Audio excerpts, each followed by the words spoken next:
going to get to the Q&A.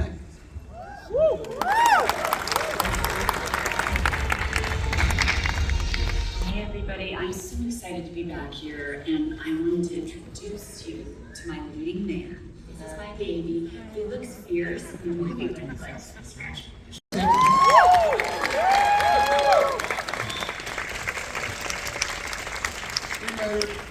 Emily Carmichael, Bryce Dallas Howard, Dewanda,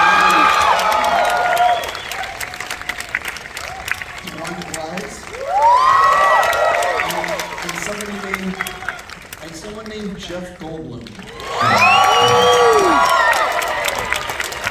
want to start with an apology to Colin, Trevorrow. How long have we known each other? Honest to God, I'm mortified right Wait, did now. I say Trevorrow? Right. Trevorrow, like tomorrow. I have no words. I just want to I start. get nervous still to this day. Like I in my head will be like tomorrow. Trevorrow like tomorrow. Yeah. So don't worry. It's Thank you, Bryce. Yeah. I want to start with the fact that we are live in 71 IMAX theaters around North America right now. Everywhere from Montreal to California, there's a ton of people watching you guys. Is it cool to be like in front of all these people at once? Well, it's cool to be in New York. This is my childhood movie theater. I came to this movie theater so many times. I protested in front of this movie theater when they wouldn't let us in to see a matinee because we were high school students and we were supposed to be in school. It's very meaningful to be here. So I love learning about the behind the scenes of the making of movies. And I think everyone in this audience, if you're coming to Jurassic World Dominion opening night, you're a fan. And I'm curious for the people out there, for each of you, what do you think would surprise people to learn about the actual making of the movie? I still get the question about what it's like to work with a tennis ball, and I'm proud to report that there was very little tennis ball acting. So I just think the level of practical effects in this film was absolutely astonishing.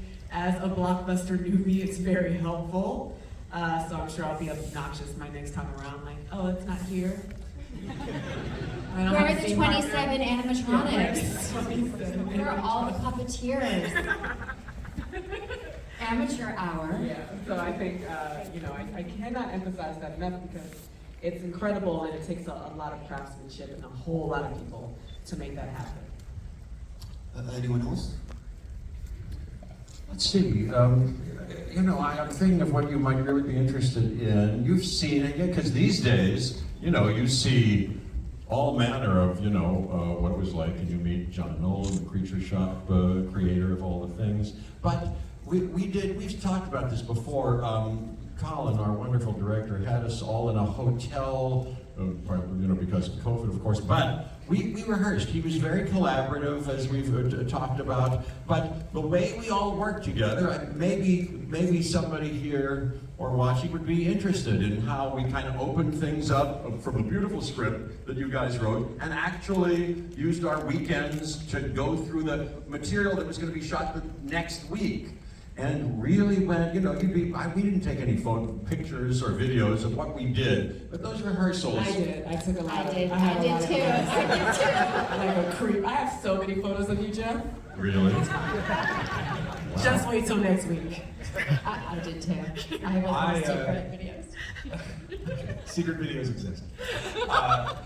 The idea of, something that reshaped people's lives for 30 years, that these are powerful words, and these characters, these icons that Laura, Sam, and Jeff played, they mean so much to us. They were powerful, and they were heroes, and inspired so many kids to become scientists and paleontologists. And to me, as we thought about everything we were going to do, as we tried to figure out how we were going to make sure these characters changed and were honored, the way our Bryce and Chris were going to relate to them, what they would know about them, our new characters, Dewanda, Mamadou Ache, everybody coming together to be able to show the same level of reverence and respect, and then just shake it up and put them on a real adventure and set them into actual danger.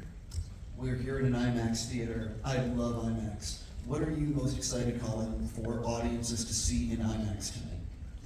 Well, we have some pretty massive dinosaurs in this movie, but we also have a sequence racing through the streets of Malta that we shot over a very long period of time with actual motorbikes and an actual vehicle that these two were driving, and it's a really exhilarating scene. I've seen it in IMAX, and so it's so completely immersive. Also, the sound in this theater, we have an animal that pretty much just communicates with echolocation, and so you hear it in every single speaker except the one that it's coming from, which is really disorienting.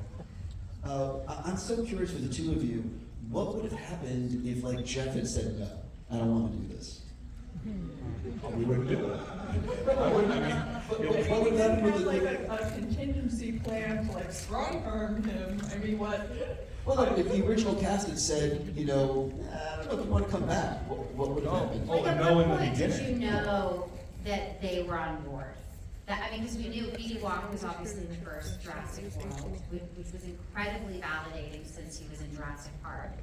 And then in Fallen Kingdom, Jeff joined, which was like, Jeff Goldblum is now involved. And then for Dominion with Laura Dern and Sam Neill, when did you know that Laura and Sam specifically were on board? I feel like everyone said yes in principle right away, and they were excited right away, but there was then that conversation about, well, where have you been?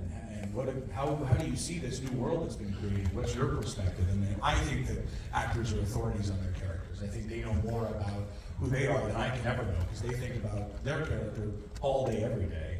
And you know, my brain has to be in a lot of different places, so if I have a question about what Ian Malcolm would think, I'll ask Jeff Goldblum.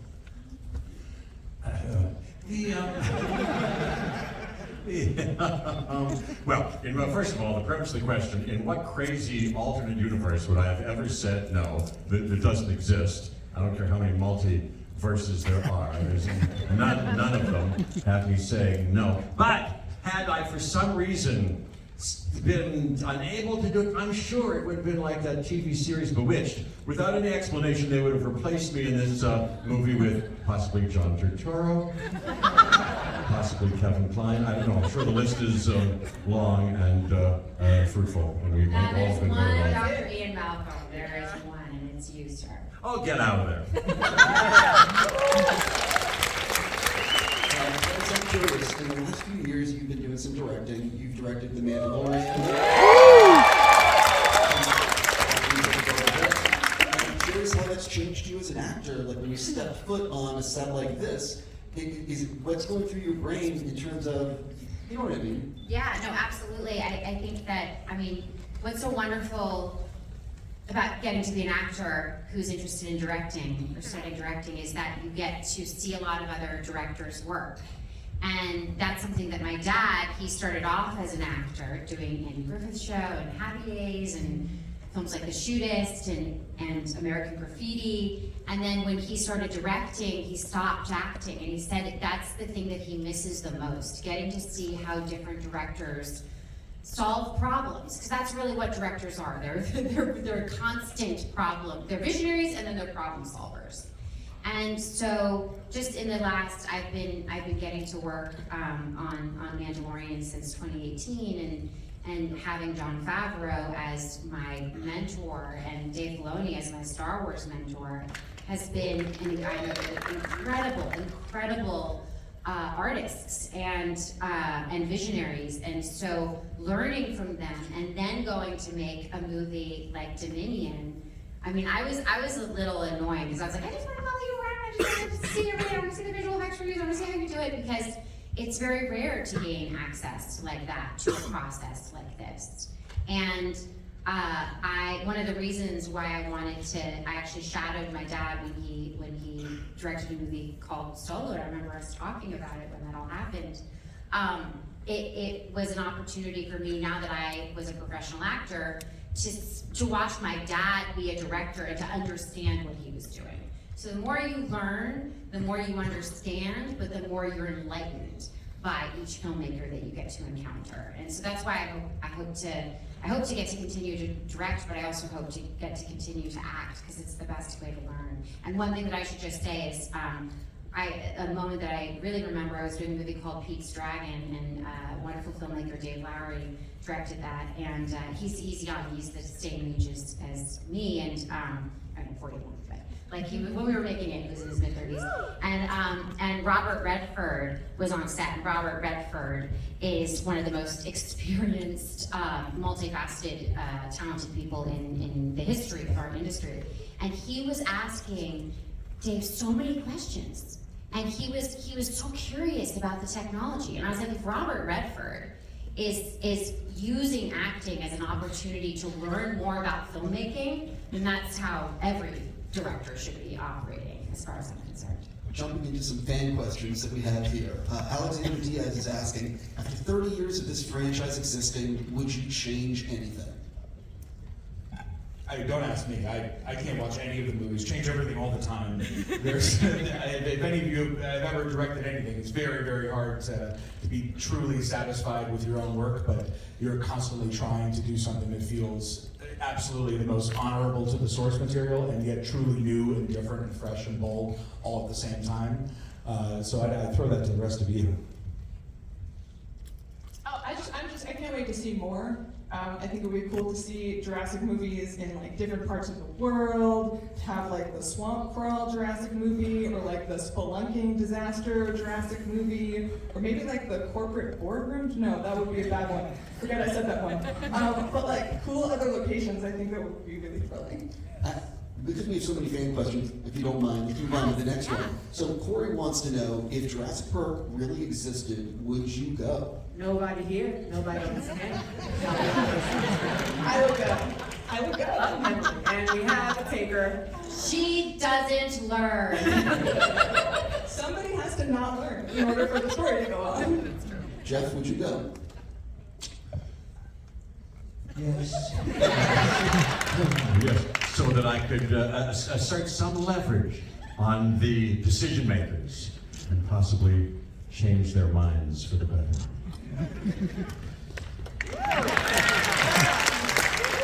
Trish wants to know, what was your favorite moment in a Jurassic movie that you did not star in? Kitchen scene in the first Jurassic Park. The green jello leading into the kitchen, that whole sequence, unreal. Well, I didn't start in any moment, so this is an easy question for me. But the moment when Bryce and Dewanda's character. Ooh, sweet, you know. Jurassic World. That's Jurassic World. Yes, yes. I love that. Yeah. Brian has a question for everyone. If you could pick one dinosaur, or if you could pick any dinosaur to have as a pet, which dinosaur would you choose and why? I mean, I'd be stupid, I'd go Velociraptor. I'm sorry. You can't stop me. You're consistent. You know? You're like, bring that part back! Yeah. She doesn't learn. Put me in with the Velociraptor cage. So beautiful. That's true. We're asked this, believe it or not, you know, no. What dinosaur? What Yes, dinosaur? what dinosaur? I know, we're asked this often. I've given a different answer every time, and off the top of my head, thinking clearly, I think it would be a compy. I think if I put that compy on a leash and walked down the street with it, it would be pretty protective. I said compies earlier today when someone asked me that question, and then I quickly realized that the other day I saw two rats within 5 minutes of each other, and compies is a lie. Because compies are the rats of the franchise. Sparrow wants to know, what was the most challenging part about playing this role, which is clearly for the actors? Just clearly what? For the actors. Over the actors. I was just working on not pulling a hamstring, to be really, you know, it's one thing to train for a role and another thing to do a sequence repeatedly over and over and over again with that level of adrenaline, and, you know, it's sprinting, you know, it's not cross country, it's like sprinting every time. So yeah, just staying as well and stretched as possible. Probably this job. It's the same for me, yeah, for sure. You just, because the second there's an injury, game over. And so it's your job to be able to show up on set and deliver again and again and again, whatever it takes to get there, is definitely a huge focus for us. So yeah, taking some hits. My theory is that if it heals within a week-ish, it's fine. I would say, you know, one answer off the top of my head is, you know, in many different ways, not to let the opportunity down, and then somehow come up to an optimal discharging of the obligation, and so that's kind of challenging in many different ways. But having heard you say that, oh yes, there was you remember that day, and you'll see it in the movie where I had to sprint like Usain Bolt away from a dinosaur. And as you know, I have not disclosed this yet to anyone publicly, and I won't tell them the whole story, but there was running, there was sprinting involved, and yes, I was also concerned. I didn't want to, because I have also pulled a hammy here and there on other occasions. I didn't want that to happen. You helped me on that night, and then in the editing. You helped him some more. You helped me some more, very gracefully. Jeff is very musical, and Very musical. and jazz kind of flows. Jazz run. Jazz run. Running where you can almost see him like counting off as he's running. Keeping time. Keeping time in the run. So there's a That's couple right. well, we don't need to keep time. We don't need to. That's right. Try that again, Jeff. But this time, yeah, that's right. This is going to be the last question for you guys. This is from Gabriel. How did you feel filming the last scene, knowing that this is the end of the trilogy? No, it was the most emotional day of filming that I've ever experienced. Yeah, it was the very last thing. We did had everyone in it. At the end of the film, everyone is packed into this tiny helicopter, and when I looked in at all of you were to my right, you're flying the helicopter, and then it looked like E.T.'s closet with all of these faces of all these people who I loved and who I made this film with. And they were all looking back at me, and we were all feeling the same thing. It was really the last shot that we did. It was this whole group together. And it's very rare that you wrap all the actors on a movie on the same night, especially a cast as large as this one.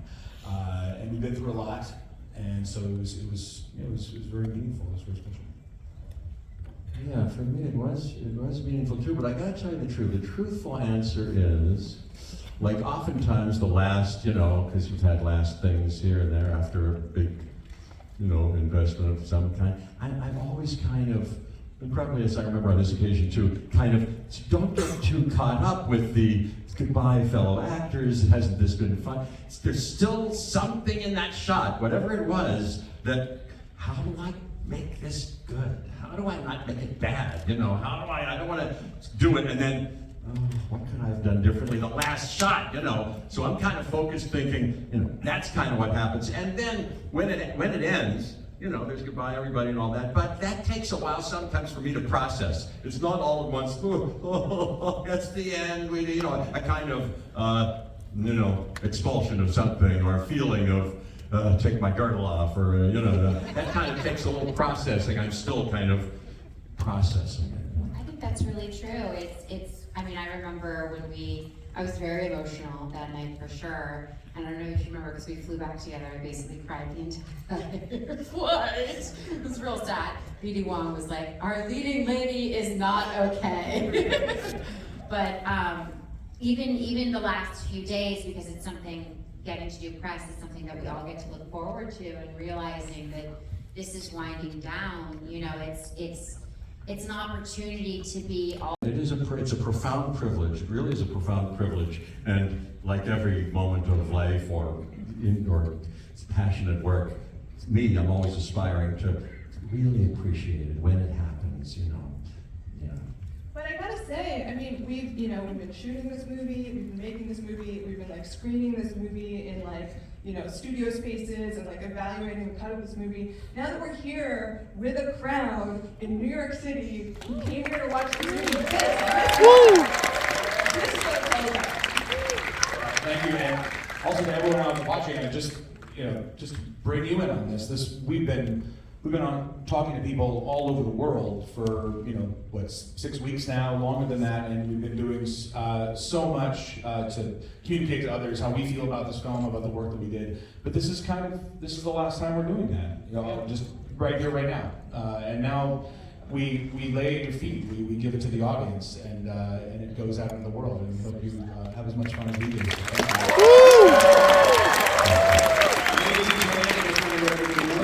to take a few minutes in this theater to pull everything down, and then the movie will start. But on that note, ladies and gentlemen, the cast and filmmakers behind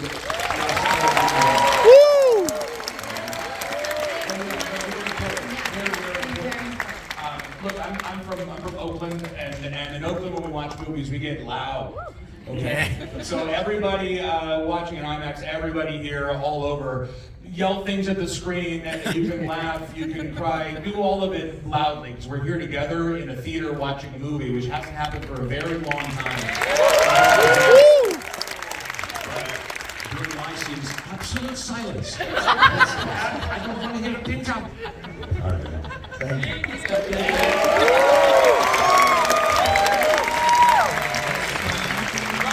Thank you, Stephen.